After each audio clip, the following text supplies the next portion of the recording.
Voyage en récit. Diane Anglès, Anna Robesson, Geoffroy Scrive. Diane et Anna, s'il y a quelque chose que nous pouvons dire pour lancer cette conversation dans Voyage en récit, c'est que ou même les périples que vous avez accomplis en Russie il y a 4 ans et dans différents pays d'Asie centrale beaucoup plus récemment, à travers le Kyrgyzstan, le Kazakhstan, Turkménistan, Tadjikistan et Ouzbékistan, nous pouvons dire que beaucoup auraient souhaité sans doute effectuer un tel périple, pouvoir faire de telles rencontres, et peut-être cela va-t-il susciter beaucoup de rêves. Alors peut-être sommes-nous là dans cette émission pour dépasser ce rêve, nous comparer à la réalité, pour parler justement de ce que vous avez pu réaliser. Alors première question pour les auditeurs qui n'auraient pas eu connaissance de cette épopée de votre voyage dans ces pays-là, peut-on dire, sur le plan de la foi, puisque c'était un voyage aux allures de pèlerinage, qu'est-ce qui vous a motivé à partir d'une part en Russie, puis dans ces pays d'Asie centrale? Alors tout commence donc en 2019 quand nous avons toutes les deux terminé nos études et que nous voulons passer une année toutes les deux pour rendre service. Donc avant de partir a été tout un temps de discernement sur l'endroit où on voulait aller, et donc l'ouverture de portes diverses et variées. Et je dois dire que la Russie, c'était, je pense, providentiel, parce que sur le moment, on n'a pas vraiment compris pourquoi on atterrissait là-bas. Je pense qu'on a compris des mois, des années plus tard. Mais donc cette aventure en Russie qui nous a été donnée par bouche à oreille a quand même lancé tout ça et a permis que soit semée dans nos cœurs l'envie de repartir, donc 3 ans plus tard, dans toute cette aventure de découverte des territoires russophones, de tous ces peuples de l'ex-Union soviétique. Et bien sûr, c'est notre foi qui nous a fait partir, tant en Russie qu'en Asie centrale. En Russie, nous étions dans un foyer de personnes handicapées catholiques, ce qui est très unique en Russie. Où était-ce en Russie? Et nous étions dans la partie du Caucase, donc dans la Russie européenne, non loin de cette région du Caucase qui est très historique et un carrefour un peu du monde et de l'histoire. Anna, pour compléter peut-être? Ce qui nous a beaucoup marqué en Russie, c'est d'être vraiment au contact de ces communautés catholiques. On vivait donc dans une famille, dans la ville où on était, il y avait pas de curé, donc on avait la messe une fois par semaine, et c'était un prêtre voisin, un des 3 prêtres des paroisses voisines qui venaient célébrer la messe le dimanche, donc tous les 3 faisaient 300 ou 400 kilomètres aller puis retour. Oui, il faut se rendre compte de la notion de voisinage. Voilà, c'est ça. Et puis pour une communauté vraiment restreinte, on était peut-être une quinzaine de paroissiens.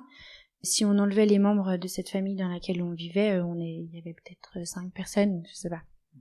Donc ça a été vraiment marquant de comprendre et de toucher du doigt la réalité de beaucoup de chrétiens dans le monde, qui est de vivre en minorité, de pas avoir accès aux sacrements, ou plutôt d'avoir accès aux sacrements de façon hyper restreinte. Ça a été assez bouleversant, et ça a été le point de départ parce que de ce voyage en Asie centrale, parce que en revenant, on savait vraiment qu'on voulait repartir et entreprendre quelque chose de plus itinérant pour vraiment aller à la rencontre des paroisses, des prêtres, des missionnaires, des religieuses, des paroissiens, pour échanger, mieux comprendre ce qu'ils vivaient, et puis plus partager de notre foi, de ce que nous on vit en Occident, de mieux comprendre leur vie, parce que on savait qu'en Asie centrale c'était une réalité assez similaire, que dans les paroisses on parle russe, qu'on avait déjà des contacts, enfin voilà, ça s'est fait assez naturellement de décider de partir en Asie centrale.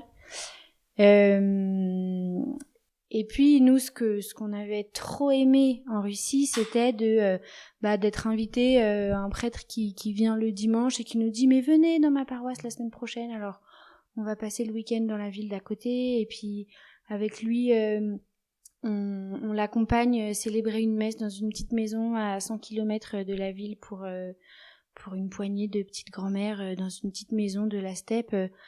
Et de voir ça, de voir que le travail des missionnaires, c'était ça, c'était de célébrer la messe, que la messe soit présente dans les endroits où elle n'est pas, et où on s'y attend pas. Et où on s'y attend pas.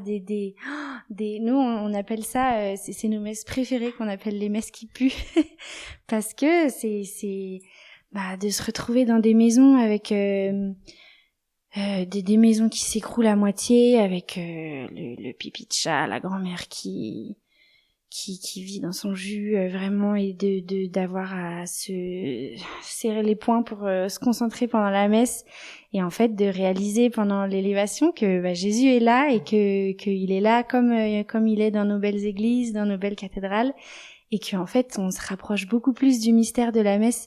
Alors non pas que nos cathédrales soient un frein à se rapprocher du mystère de la messe, mais que c'était vraiment moi je me souviens on a passé Noël dans un petit village du Kazakhstan vraiment paumé, et je me souviens m'être dit, en fait, on se rapproche vraiment du mystère de la crèche Azur-Neuilly. Oui, c'était à côté d'Azur-Neuilly, mais c'était au fin fond de la steppe en plein hiver, et de se dire, voilà, c'est un peu ça, c'est Jésus est là où on s'y attend pas, alors que pourtant il vient voir les pauvres, enfin non, mais il vient voir les pauvres que nous sommes. Voilà, c'est ça. Et puis il y a pas de raison de ne pas l'attendre à un endroit, c'est ça que je veux dire, mais je pense que c'est ça qui nous a fait partir, c'est ces petites messes, et c'est vraiment ça qu'on a vu. Souvent on nous demande comment ça fait d'être rentré, enfin, ou plutôt est-ce que vous étiez frustré de rentrer, et en fait moi je me dis que non, parce que vraiment on a vu tout ce qu'on voulait, enfin. Oui, on peut peut-être le dire en quelques chiffres. Donc là, vous revenez d'un voyage à travers 5 pays qu'on a cités, un voyage de 8 mois, 70 villes, et sur votre site internet, nous pouvons lire qu'il y a eu 1500 AV. Alors, c'est un zéro. À mon avis, oui, je pense que vous êtes en deçà de la réalité. Ouais, il faut qu'on remette un petit peu à jour, parce que... et en comptant que les vôtres. Très rapidement, oui, voilà. Très rapidement, on s'est mis une routine spirituelle quotidienne, et il y avait le chapelet quotidien, donc avec tout ça... Juste entre vous deux. Enfin, ça dépend des occasions. Fait, sur un trajet de 700 bornes avec un prêtre, on imagine que vous priez dans la voiture avec lui. Voilà, exactement. À la fin, il le sait peut-être en français, d'ailleurs. Mais là-dessus, du coup, je prends la perche. On nous a posé aussi la question quelles étaient les traditions ou les habitudes que eux ont là-bas et que nous, on n'a pas. Et partout où on est allé, quasiment, on se retrouve une demi-heure avant la messe pour réciter le chapelet tous ensemble. Et donc toute l'assemblée qui est là à la messe est aussi là avant pour le chapelet. Donc ça c'est même pour la messe en semaine, il y a le chapelet avant souvent. Et donc voilà, ça nous permettait de le réciter ensemble. Ils ont aussi beaucoup le chapelet de la miséricorde. Ah oui, comme en Pologne.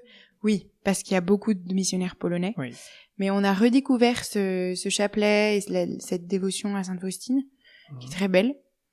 Et puis, voilà, concernant notre routine spirituelle, on avait la messe quasiment tous les jours. Ah oui. Sauf quand on était en voyage. Et pour puis, aller d'une paroisse à une autre. Ouais. Ok, d'accord. Et comment, justement, trouviez-vous la paroisse suivante? C'est par les contacts des prêtres et des religieux? Alors aller voir un tel? Ça, il y a quand même la genèse, c'est toute la préparation en amont qui s'est fait très progressivement, parce qu'on n'a jamais été, on a été 100% sûr de partir que assez tard en fait. Donc c'est tout un travail de préparation, de rassembler les informations, les documents qu'on pouvait trouver sur internet, qui sont très peu nombreux. C'est aussi pour ça qu'on a voulu partir. Il y a très peu d'informations sur ces chrétiens-là. Sur les paroisses, heureusement qu'on parle russe pour aller chercher les informations en russe, parce que trouver l'emplacement des paroisses, c'était pas toujours facile. Et donc ensuite, on s'annonce auprès de l'évêque ou de l'administrateur apostolique pour être bien sûr qu'il soit au courant qu'on est là, présenter notre démarche. Et puis en fait, C'était très rapide. En fait, on a rencontré un évêque de Russie, un des 4 évêques de Russie, donc quand nous y étions dans son diocèse. Et lui a été très gentil de nous donner plein de contacts au moment où on est reparti l'année dernière. Et un contact suffit en fait. Un contact suffit parce qu'après ils sont tellement peu nombreux qu'ils se connaissent très bien. Et puis certains prêtres ont extrêmement bien compris notre démarche, alors même qu'elle était pas toujours très claire. Et ont pris, ont bien compris et nous ont dit mais vous devriez contacter tel prêtre, tel voilà. Et les évêques aussi, vraiment tout le monde a été d'une gentillesse incroyable. Et partout où on est allé, on a été accueillis les bras ouverts, vraiment très gentiment. Avez-vous rencontré, il me semble que oui, mais des évêques parlant français? Alors on a rencontré un évêque qui parle français, Monseigneur Schneider, qui est évêque au Kazakhstan et qui vient très très souvent en France, qui est très lié avec la France et avec la communauté tradie de France, et aussi beaucoup aux États-Unis. Enfin, il voyage beaucoup, il écrit beaucoup de livres et il connaît très bien la France. Et donc on a pu aussi l'interviewer et passer du temps à Astana. Parce qu'il faut se rendre compte, nous connaissons, pour les catholiques de ce pays en France, la conférence des évêques de France. Il faut se rendre compte qu'en fait, là-bas, la conférence des évêques locaux, c'est Russie, ça va jusqu'au fin fond de la Mongolie, le Kazakhstan, Tadjikistan, enfin c'est énorme. La zone est énorme. Alors, je ne sais pas combien d'évêques cela représente, mais en tout cas, en termes de kilomètres, c'est gigantesque. Oui, c'est impressionnant quand on pense au rapport nombre d'évêques par kilomètre carré, enfin comparé à chez nous. Il y a une conférence épiscopale en Russie, avec 4 évêques dedans. Et la conférence épiscopale d'Asie centrale, elle englobe, c'est 5 pays, et la Mongolie, l'Afghanistan et l'Azerbaïdjan. Donc ils sont quand même, alors je sais pas, peut-être 10, 15, ouais. Mais il faut s'imaginer que, par exemple, l'Ouzbékistan qui fait à peu près la taille de la France, il y a un diocèse, un évêque. Oui. Au Kazakhstan, je sais pas combien de fois c'est la France, le Kazakhstan. Au moins 3 fois. Ouais. Peut-être 10 fois, ouais. Il y a 5 évêques et un administrateur apostolique, plus un administrateur apostolique gréco-catholique. Sinon, c'est des administrations apostoliques. Donc c'est vraiment, en fait, c'est vraiment les balbutiements de la mission, de l'Église. Et c'est assez intéressant parce que chaque pays est à des niveaux, des avancées différentes. Au Kazakhstan, c'est un peu mieux développé parce que donc en fait, ce qu'il faut bien rappeler, et je pense que c'est important d'en parler dès le début, c'est que le principal contingent des paroisses, ce sont des descendants des déportés. Oui, ça, je voulais le rappeler justement. C'est parce que c'est un balbutiement, mais lié à une histoire quand même tragique. Oui, voilà. On parle d'1 million de déportés sous Staline. Oui. Et on dit que Staline est le plus grand évangélisateur de l'Asie centrale parce qu'en fait, c'est grâce, entre gros guillemets, grâce à lui qu'il y a une présence chrétienne aujourd'hui. Parce que avant, donc il y a eu des nestoriens, une présence chrétienne. Alors est-ce que c'est au Moyen-Âge? Oui, dans les premiers siècles. Et après, avec l'arrivée de l'islam et l'islamisation violente, ils ont tué tout le monde. Et donc, il y a eu aucune présence chrétienne pendant 5 ou 6 siècles, jusqu'à l'arrivée des Russes, et puis ensuite les déportations dans les années 30. Et donc, c'est au Kazakhstan qu'il y a le plus de chrétiens dans tous ces pays, parce que c'est là qu'étaient les plus grands camps de travail, plus grands villages de déportés, etc. Et donc, à la fin de l'URSS, il y avait déjà des prêtres qui étaient déjà sur place. Et donc, il y a déjà 3 diocèses. Alors que dans les pays où il n'y a pas eu de déportés, par exemple au Tadjikistan, il y a une paroisse et demie pour tout le pays, quoi. Oui. Donc, les pays en sont à des niveaux différents, mais donc on a une idée d'où ils viennent et puis de vers quoi ils vont aussi, on peut s'imaginer. Mais j'aime bien la phrase sur laquelle votre pèlerinage se situe, qui se retrouve au 12e chapitre de l'évangile selon saint Luc. « Sois sans crainte, petit troupeau ». il me rappelle justement cette phrase prise comme maxime par l'archevêque Monseigneur Youssef Thomas Mirkis, archevêque de Kirkouk en Irak. J'ai eu la chance d'avoir sur cette antenne, qui a pris cette phrase-là donc en exergue, sois sans crainte petit troupeau, parce que peut-on dire que les prêtres et les religieux que vous avez vus, ou les chrétiens œuvrant sur place dans ces pays-là, œuvrent pour voir peut-être des fruits d'ici 100 ou 200 ans? Parce que on peut se poser la question, dans notre monde occidental où tout est exigé comme étant immédiat, ça ne leur fait pas peur de ne pas avoir de fruits, de ne pas voir les fruits de leurs actions?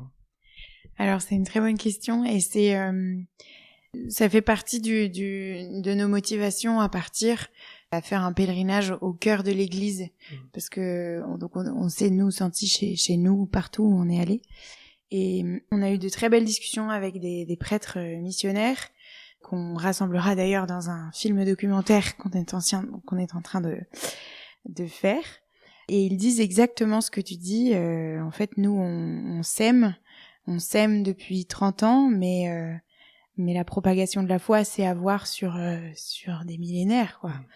Et la question de notre reportage, c'est de comprendre comment ces micro-communautés qu'on ignore, en fait, ces frères on ne sait même pas mettre leur pays sur la carte, comment ces micro-communautés sont une richesse pour l'Église, et comment on voit justement ce temps de la mission, ce temps des semences, comme un temps qui est le temps de Dieu. Nous, on peut pas concevoir c'est la foi qui doit germer au cœur d'un peuple qui est pas du tout prêt pour l'accueillir, parce qu'on parle quand même de peuples qui sont turco-mongols, donc profondément musulmans depuis plusieurs siècles.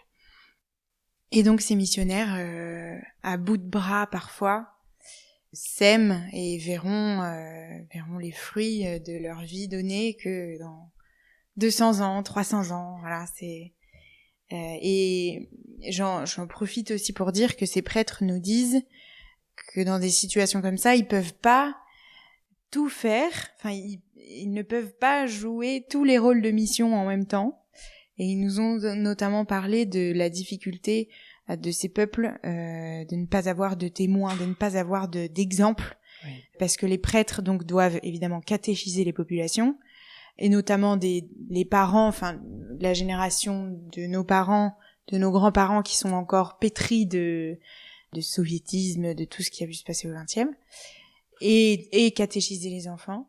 Et il y a beaucoup de sujets, de valeurs chrétiennes qu'ils ont beaucoup de mal à apprendre sans exemple concret. Je pense à la famille, je pense au mariage solide, à la pureté pour les jeunes, les ados. Enfin tout ça, ils le disent en parole, mais ils ont du mal parce que les générations ne sont pas encore passées. Donc il y a très très peu de témoins. Et puis on peut pas dire que les entraînements, de la jeunesse à l'époque relèvent tellement des valeurs de notre scoutisme. Non, pas du tout, pas du tout. Donc ils savent même pas ce que c'est en fait. Non, ils savent pas, et même si on aurait envie de l'appliquer là-bas, parce qu'on sait le bien fondé, par exemple, du scoutisme, ils peuvent pas, ils sont pas prêts du tout pour, c'est trop tôt. Oui. Il y aurait trop d'amalgame.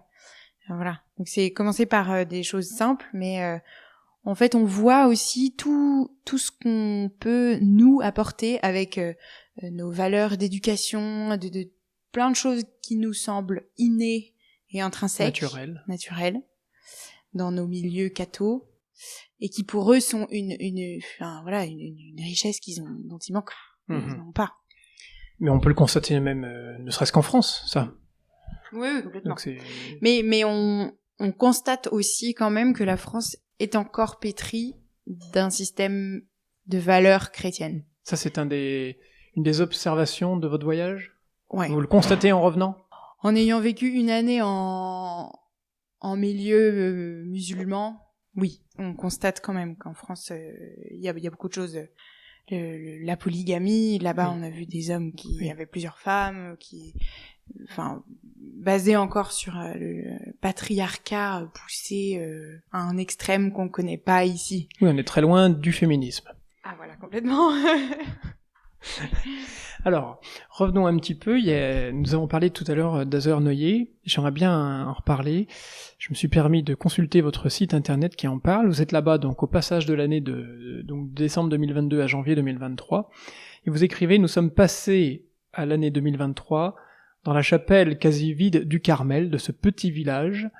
Donc déjà, on apprend qu'il y a un Carmel, où se trouvent 5 sœurs contemplatives, 2 sœurs apostoliques. Donc là, on est au milieu du Kazakhstan, hein, et 2 prêtres qui y vivent. Vous décrivez même, âme silencieuse et témoin de la miséricorde de Dieu pour les pauvres qui l'invoquent. Et procédant à quelques recherches, donc Azernoyer est un village du Kazakhstan septentrional, il faut dire à peu près qu'il y a en gros 500 âmes, et Wikipédia précise, au lieu du catholicisme, centre de pèlerinage marial du Kazakhstan, et il faut noter qu'entre le 24 et le 27 juillet 1999, je ne sais pas si vous saviez cette anecdote, les reliques de Sainte Thérèse de l'Enfant Jésus firent une halte à Azernoyer avant d'être transportées à Astana, donc la capitale, pour la vénération des fidèles.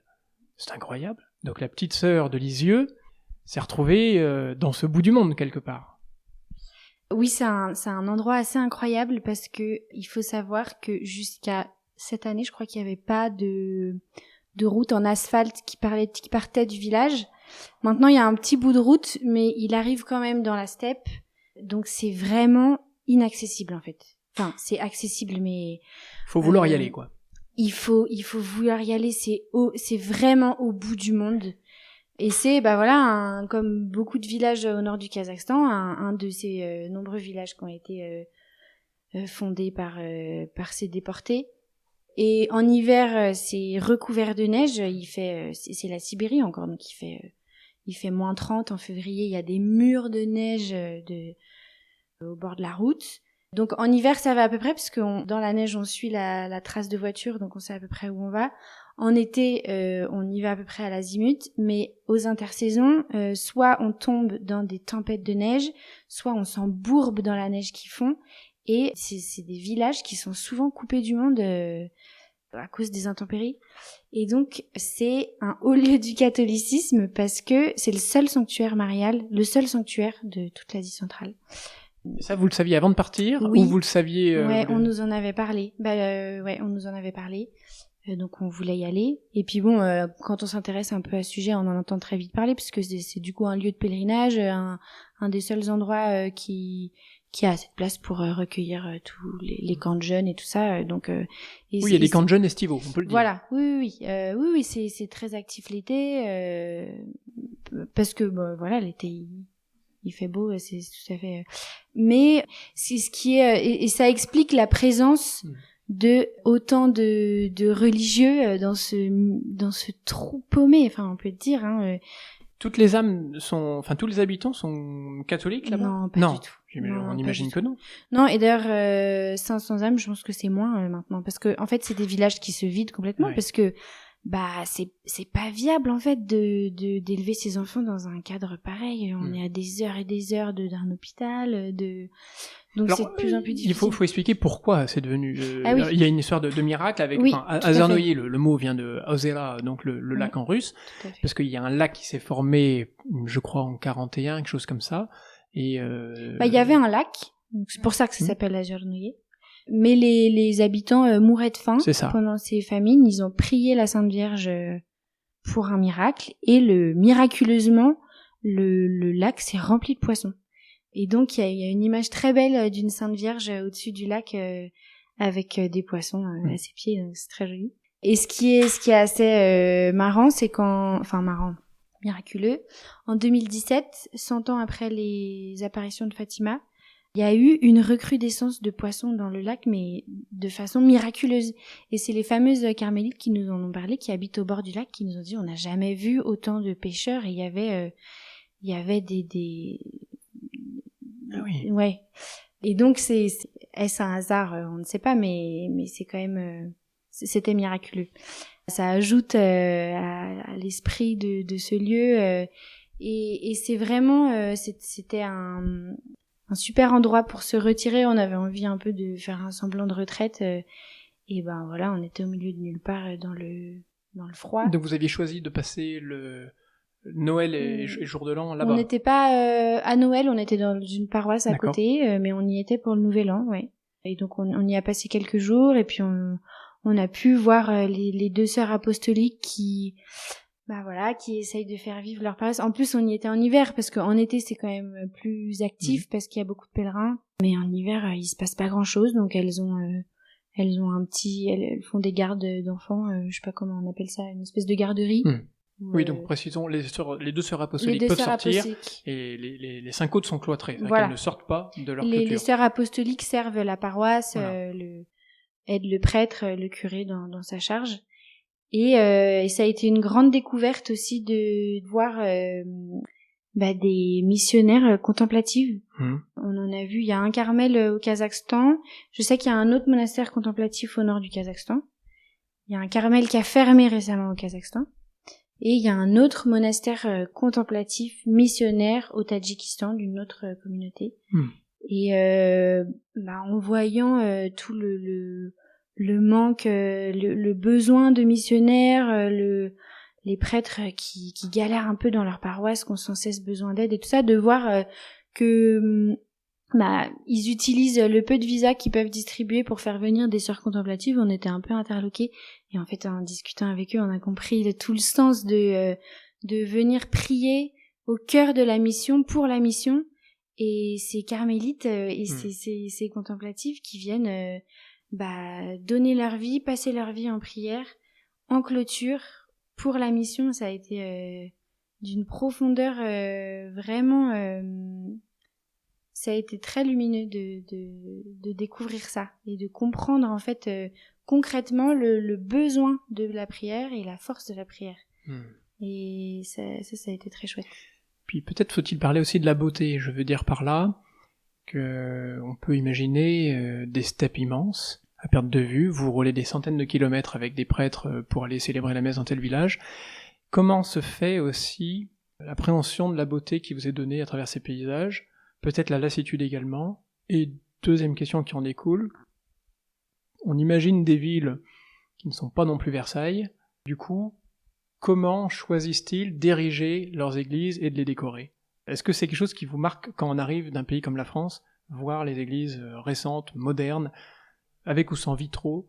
Sur le paysage, nous, c'est quelque chose qui nous a fait partir aussi, parce que en se renseignant un peu sur l'Asie centrale, les montagnes, les steppes, le désert, c'est des paysages qui nous fascinent un peu et qu'on avait un peu vu en Russie et qui nous émerveillent sans cesse parce que on n'y passe pas notre vie aussi. Et j'ai juste une anecdote. Un jour, on est arrivé dans un petit village du Kazakhstan au début de l'hiver ou à la fin de l'automne. Il faisait vraiment pas beau. On descend du train. Le père qui vient nous chercher, on monte dans sa voiture et on était vraiment dans une ville minière du nord du Kazakhstan, tout plat. Quand on y pense, c'est tout gris. Et nous, on disait « Ah, c'est tellement beau la steppe !» Et le père qui nous accueille, qui fait un petit mot au début de la messe le lendemain, qui dit « Vous vous rendez compte qu'il y a des gens qui trouvent notre ville magnifique ?» Et nous, on arrive encore à s'émerveiller parce que c'est pas notre quotidien non plus, mais c'est des paysages qui nous ont fait partir. Donc c'est fascinant pour nous de voir cette steppe, quoi. Et peut-être faut-il parfois dans nos vies avoir comme des exhausteurs de goût, mais des exhausteurs étrangers pour apercevoir la beauté qui nous entoure. Et alors à propos des églises, si je rassemble l'expérience qu'on a eue en Russie et l'expérience qu'on a eue l'année dernière en Asie centrale, on est rentré dans toutes sortes d'églises ou de chapelles. Vraiment, on a balayé quand même un scope assez grand, avec des églises qui n'en sont pas, souvent des bâtiments très laids, des églises en contreplaqué, kitsch, et vraiment des bâtiments en bois pourris, pas beaux, qui ont été érigés par des missions humanitaires allemandes dans les années 90, des trucs pas très beaux.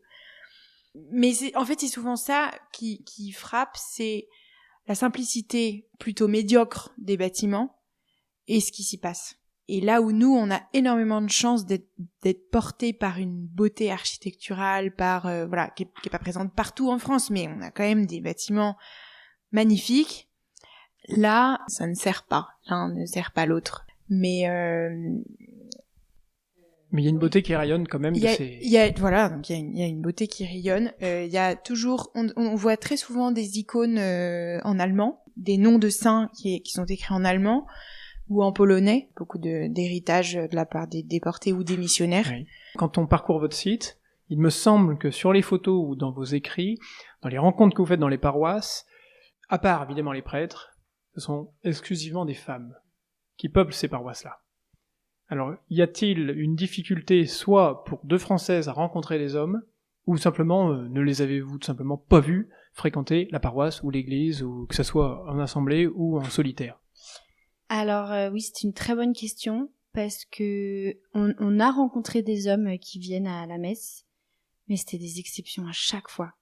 Alors soit il y avait quelque chose qui allait pas, soit un homme un peu perdu dans sa vie, ou qui a besoin d'aide matérielle, ou voilà. Soit c'est arrivé une ou deux fois que ce soit même un père de famille, un homme responsable avec la tête sur les épaules, et là on se disait oh, t'as vu il y a un homme qui vient à la messe. Non, c'était vraiment exceptionnel. Ah ouais, c'est 99% féminin. Et c'est une question qui nous taraude depuis la Russie, parce qu'en Russie c'est pareil. Pourquoi il y a que des femmes? Alors Et les prêtres ont-ils répondu à cette question?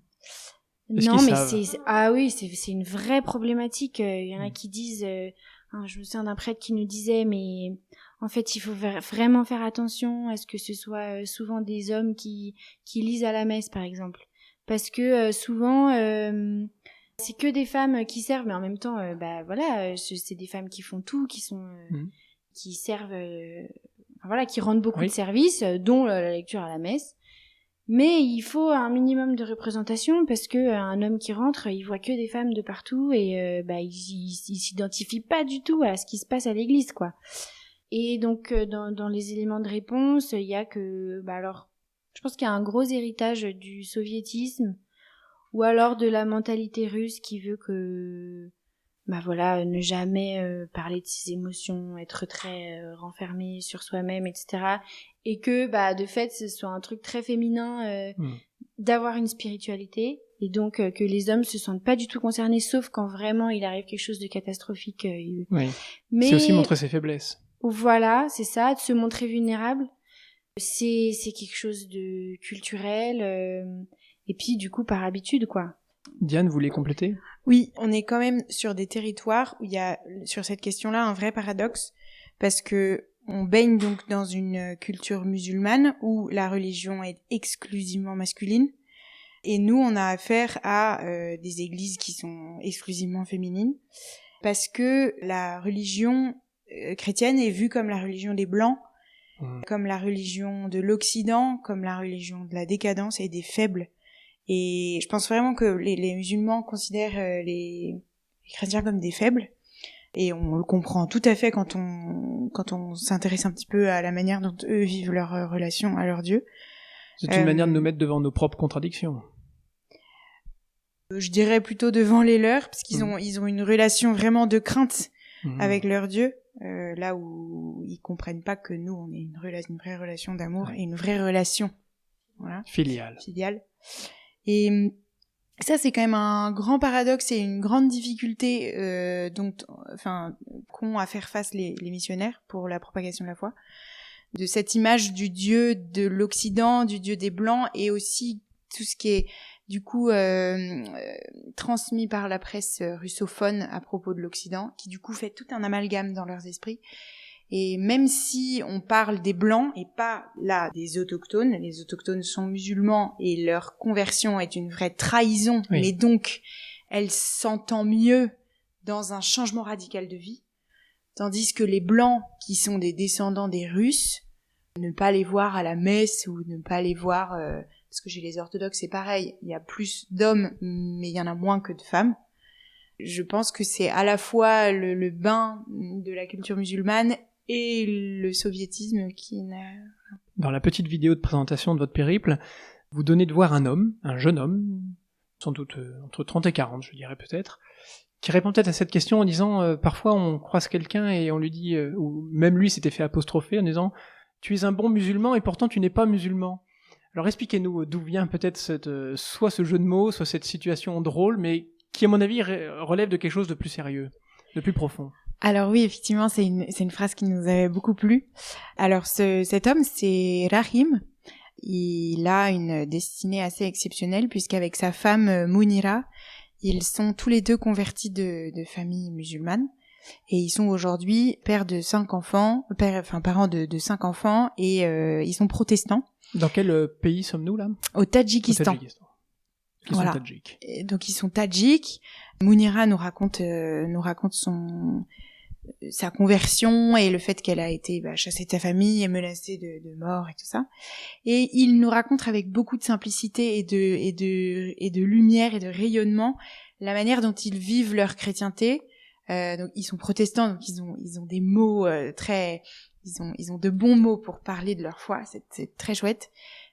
Et donc ils nous expliquent leur relation, notamment avec leurs voisins, qui ont du mal à comprendre qu'ils soient aussi bons, alors qu'ils ne sont pas musulmans. Ça nous met aussi face aux valeurs communes qu'on peut avoir avec les musulmans sur certaines choses. Mais ils nous ont raconté que il y avait des ça interpelle. Alors Anna, d'autant plus que la vraie particularité de Rahim et Mounira, c'est qu'ils sont tadjiks. Et qui viennent de familles musulmanes, c'est pas des descendants de déportés, ils sont pas blancs, ils sont vraiment locaux.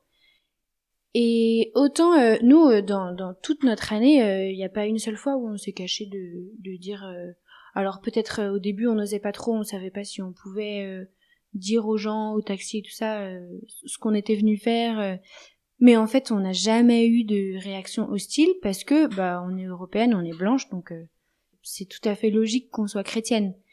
Mais eux, ils sont tadjiks et convertis, et donc leurs voisins ne comprennent pas, parce que c'est vraiment...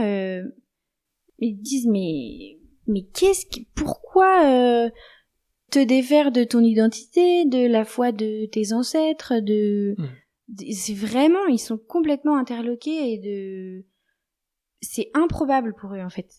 Et donc c'est en ça que leur témoignage est vraiment poignant parce que il y a encore très peu d'exemples catholiques du moins de locaux qui se convertissent et il y en a plus chez les protestants. C'est quelque chose qui nous a posé question de qu'est-ce qu'ils font différemment et est-ce qu'ils le font mieux. Enfin voilà. Donc ça a été très chouette de pouvoir entendre leur témoignage à eux parce que c'est quelque chose qu'on n'a pas pu entendre C'est pas un témoignage qui a vraiment eu son écho chez les catholiques qu'on a rencontrés ou alors de façon très rare.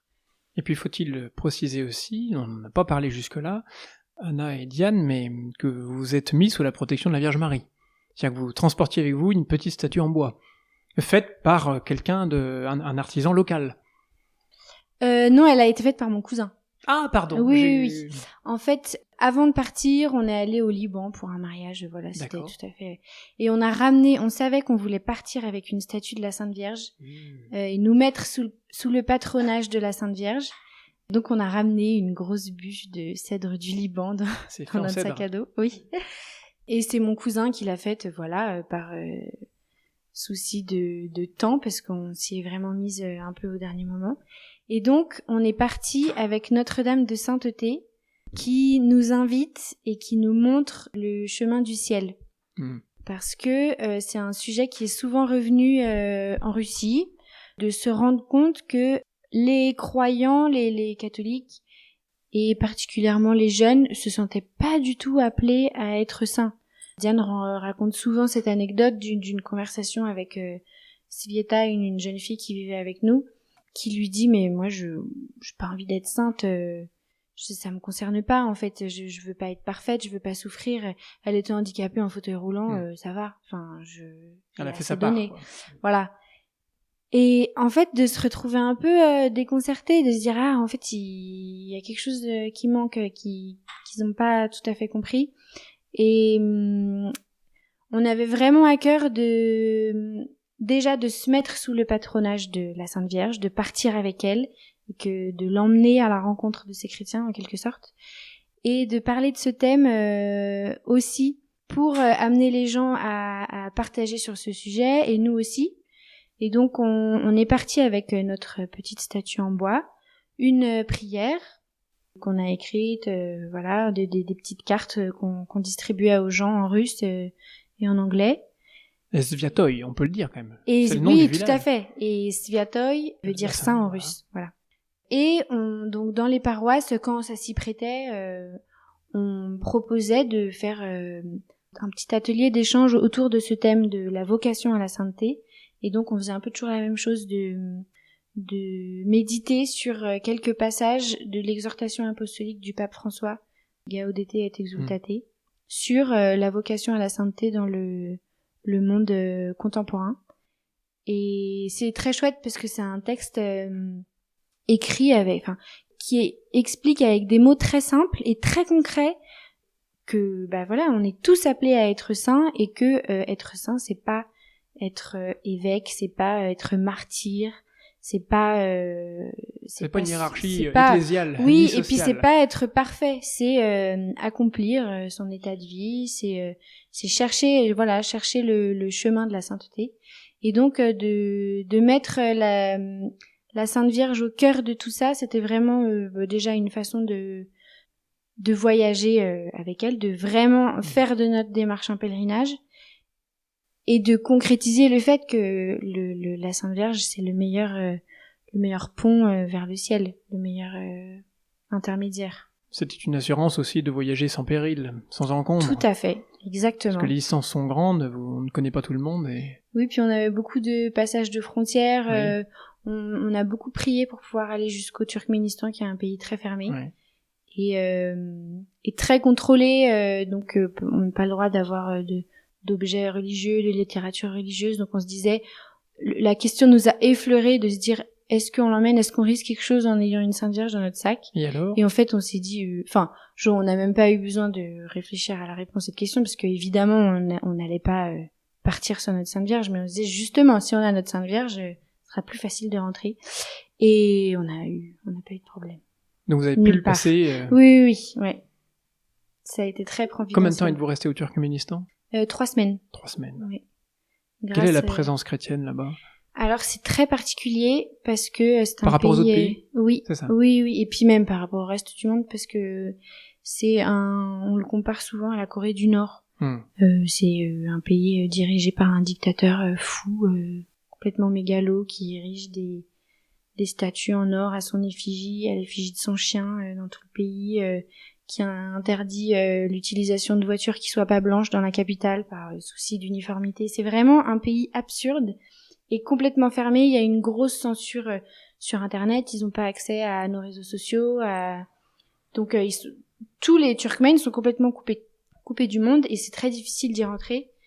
Et comment avez-vous eu contact et alors donc d'une on paroisse? a pu rentrer. Et il y a une paroisse pour tout le pays. On a eu le contact parce que le père, le curé du Turkménistan, il y est depuis 25 ans, c'est toujours le même. Et voilà. Il est turkmène? Non, pas du tout, Non. il est polonais. On a eu le contact il est connu en fait en Asie centrale, ouais. parce que c'est un fou de Jésus, ce prêtre. Sa seule présence est permise par le fait qu'il assure une représentation diplomatique pour le Vatican. Donc il est représentant de l'annonciature apostolique au Turkménistan. Savez-vous s'il y a pu avoir des jeunes turkmènes au JMJ cette année? Alors tout à fait, c'est une excellente question. Alors c'était aussi une de nos motivations pour aller au JMJ, c'est que on savait que certains jeunes d'Asie centrale devaient être présents, et les Turkmènes en particulier ont eu beaucoup de mal à partir, mais elles étaient 4.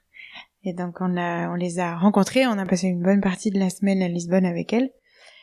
Et leur présence était presque miraculeuse, parce que il faut qu'elle fasse un passeport, il faut qu'elle fasse une demande de visa qui a été finalement acceptée, et puis après il faut qu'elle puisse partir, et ça leur visa en poche, elles n'ont même pas pu partir, on les a bloquées à l'aéroport, donc elles ont pris une semaine de retard.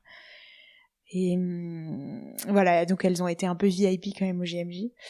Et il y a un chemin d'espérance pour la paroisse d'Ashgabat au Turkménistan qui est très beau, mais il faut prier pour cette petite communauté, Il faut prier aussi pour que le pape puisse s'en mêler, parce que aujourd'hui, je pense que sans l'action du pape, il n'y a pas grand-chose qui avancera pour les Turkmènes. Mais il est déjà allé récemment en Mongolie, par exemple. Voilà. Bon, on est loin du Turkménistan. Deuxième pays de la conférence des évêques d'Asie centrale en un an, parce qu'il était au Kazakhstan en 2022. Oui.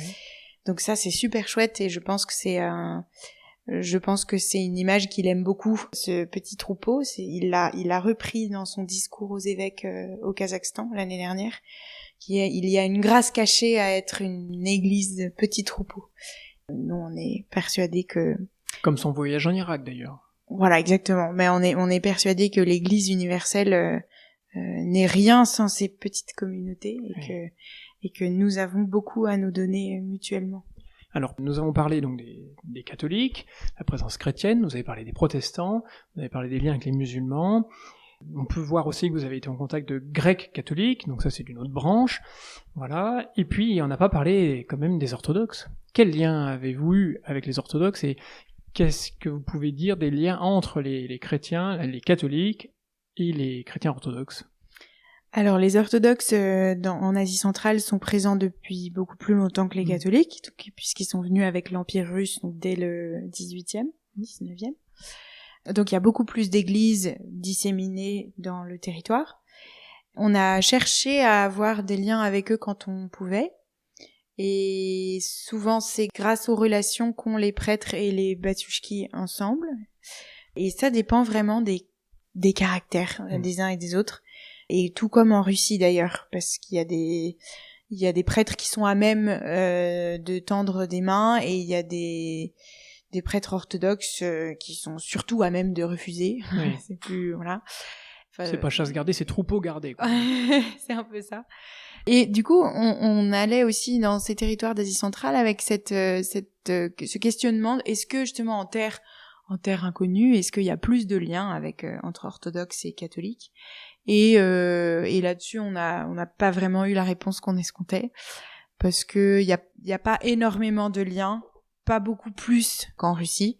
On a eu la chance d'aller quand même chez les orthodoxes. On a eu 2 exemples d'endroits où ça se passait très bien et où il y avait une bonne amitié. Mais les orthodoxes pensent qu'ils sont quand même plus légitimes d'être là que les catholiques. Et c'est logique. On peut les comprendre. On peut les comprendre, mais il y a pas beaucoup plus. Alors ça dépend des endroits. Parfois la paroisse est plus liée avec les protestants. Par exemple au Turkménistan, où les protestants ont beaucoup aidé à traduire les Bibles, à traduire les missels en langue locale. Et certaines paroisses, il y a plus de liens avec les orthodoxes. Voilà. Oui. Oui, on n'a pas parlé de ça, mais en quelle langue la messe est célébrée? En russe, la plupart du temps? Alors justement, la messe n'est célébrée qu'en russe, dans chacun de ces pays. Et c'est là aussi un grand défi de la mission, c'est d'avoir accès aux populations locales. Oui. Parce qu'aujourd'hui, les populations locales qui ne parlent pas russe, qui sont de plus en plus nombreuses dans chaque pays, n'ont pas accès à la parole de Dieu, parce que les Bibles ne sont pas toujours traduites en langue vernaculaire, et que les messes ne sont pas célébrées. La différence, c'est le Kazakhstan, où il y a un séminaire. Il y a de plus en plus, on va dire, même si ça se compte sur les doigts d'une main, de prêtres locaux qui vont pouvoir apprendre la messe et la célébrer en kazakh. Mais aujourd'hui, elle n'est pas célébrée en kazakh, je crois pas. Mais la parole de Dieu prononcée en russe est-elle comprise par les babouchkas et les paroissiens en général, ou pas du tout? Eh ben justement, le contingent des paroisses est russophone. Oui. Pour du coup, les rares exceptions qu'on a rencontrées, qui se comptent sur les doigts de la main, c'est les miracles de conversion de gens qui ne parlent pas russe et qui sont convertis par des voisins, par mais vraiment c'est un miracle qu'on comprendra jamais. Comment ils peuvent ne pas comprendre la langue et s'arracher de leur culture et de leur religion islamique pour devenir chrétiens. Il y en a quelques-uns, mais pas beaucoup. Voilà, donc ça c'est la barrière que doit franchir l'Église, mais qui est pas facile parce que les missionnaires qui arrivent dans ces pays doivent déjà apprendre le russe, c'est déjà compliqué. Mais en fait, il faudrait qu'ils apprennent le kazakh, le tadjik. le fait que ces personnes venues d'on ne sait où pour arriver à la foi chrétienne sont-elles le signe que nous ne savons pas ce que nous semons? Oui, vraiment, j'ai un exemple en tête qui me vient, c'est d'une femme turkmène qui s'est convertie grâce à sa voisine qui un jour lui a dit, je crois qu'elle allait pas très bien, sa voisine lui dit si tu vas pas bien, viens avec moi à l'église, ou qui a dû lui parler. Mais comme elle le fait, cette dame, on a passé beaucoup de temps à parler avec elle. Cette dame, elle parle de Jésus à tout le monde. Et il y a quelques personnes qui ont dû se convertir à son contact, mais très peu, une poignée de gens par rapport à... Enfin voilà, elle est un peu... On pourrait dire, c'est un peu péjoratif de dire ça, un peu illuminée, mais c'est un peu une folle de Jésus, cette dame. Mais d'ailleurs, on dit bien illuminée, on dit pas enténébrée. Voilà. Voilà. Je veux pas du tout être négative, parce qu'elle fait des choses extraordinaires. Mais oui, mais il y avait aussi l'exemple d'un monsieur ouzbek qui vient à la paroisse avec toute sa famille, avec sa femme et ses enfants. Il parle pas un mot de russe et il nous raconte qu'en fait un jour il a eu un rêve et qu'il a vu Jésus dans son rêve et ça lui a posé beaucoup de questions, qu'il s'est renseigné et que sur internet il a vu que il y avait plusieurs endroits où on parlait de Jésus et en fait il est resté chez les catholiques. Et donc il vient dans le secret dans cette paroisse en Ouzbékistan alors qu'il comprend rien. Il y en a qui se mettent au russe pour comprendre. Et combien de kilomètres fait-il pour venir assister à une messe qu'il ne comprend pas? Je crois que c'était 100 ou 200 kilomètres pour venir de son village. Pas autant, mais... Enfin, en fait, je sais qu'il y vient pas tous les dimanches, parce que c'est toujours... il faut venir en secret, et puis il vient de loin. C'est typiquement l'exemple que le Saint-Esprit agit de façon, mais vraiment...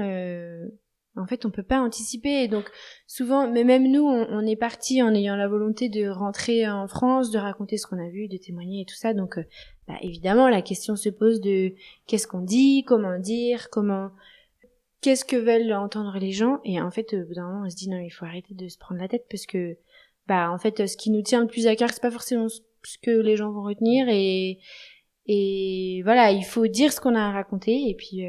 Les gens sont touchés c'est le Saint-Esprit qui agit, quoi. Donc voilà.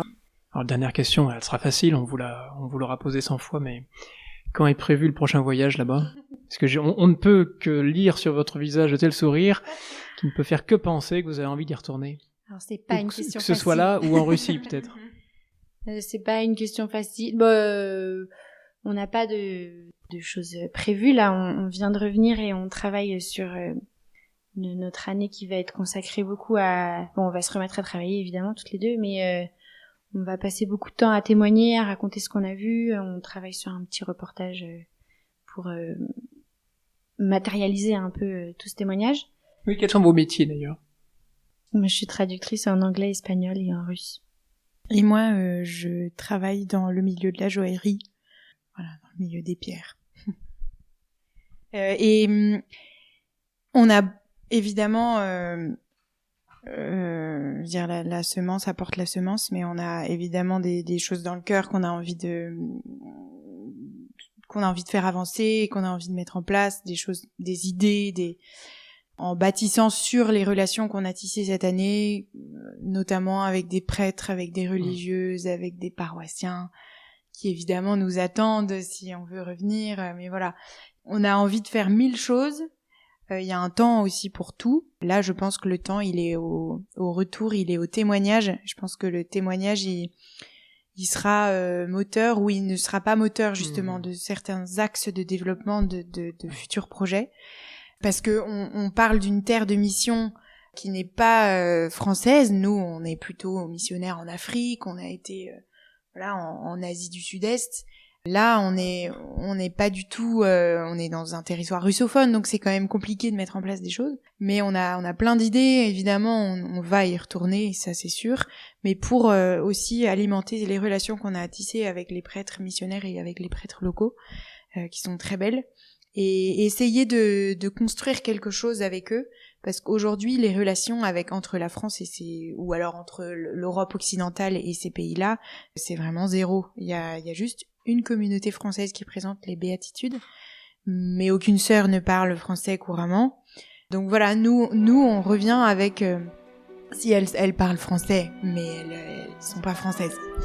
On revient avec dans le cœur plein d'idées à mettre en place pour créer quelque chose entre nous, parce qu'on sait que les Français, tels qu'ils sont, tels qu'ils vivent leur foi, les catholiques français ont beaucoup à donner. Donc voilà, après on verra ce que le Saint-Esprit permet de faire pousser. Laissons-nous donc le temps de discerner ses fruits et ses appels. Merci beaucoup pour ce témoignage d'espérance. Merci beaucoup à toi, Geoffroy.